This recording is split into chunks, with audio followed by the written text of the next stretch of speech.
Howdy folks, og god aften og velkommen til dagens love den 6. december. Nu er det lørdag, og vi skal en tur til Colorado igen, til Golden Moon destilleriet, og vi skal have aftens dram. Det er en bourbon, der så har været på portvinsfad.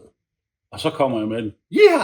Fordi det der, synes jeg, er en revolution. Det er lidt nyt for mange at få lov til at smage en bourbon, hvor der har været på nogle af de her vinefad. Tit så er det jo shire, man bruger, men ikke så meget inde i bourbonindustrien, fordi man har så meget træ inde i det. Men det at være fræk og tage et portkasker på, det er lidt spændende.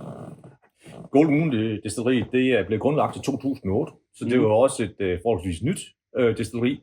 Men de kunne desværre ikke klare covid og alt det her. Der var der ikke rigtig noget salg, så det gik bort. Så vi skal bare nyde det. Vi skal nyde det.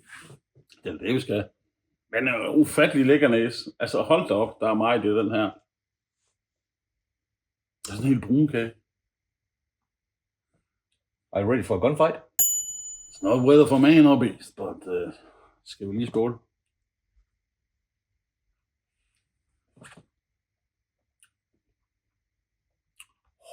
Hold da op. Og der vil jeg sige med det samme. Der er simpelthen bare fuld knald på alle smagsløgene her. Det er også derfor, at det har altid været en af mine favoritter inden for det her bourbon. Lige nok det her podcast, fordi det er lækker. Det er 100 proof, 50%. Det giver rigtig meget til den her bourbon her. Ja. Og de vinøse, det ligger der i. Det er der ingen tvivl om. Altså i øjeblikket, der kan man ikke andet sige, ligesom Bon Jovi, Blaze of Glory. Rock and roll. Rock and roll. Ja, hold da op. Jamen, skal vi ikke bare skåle nu, og så... Merry Christmas. Merry Christmas.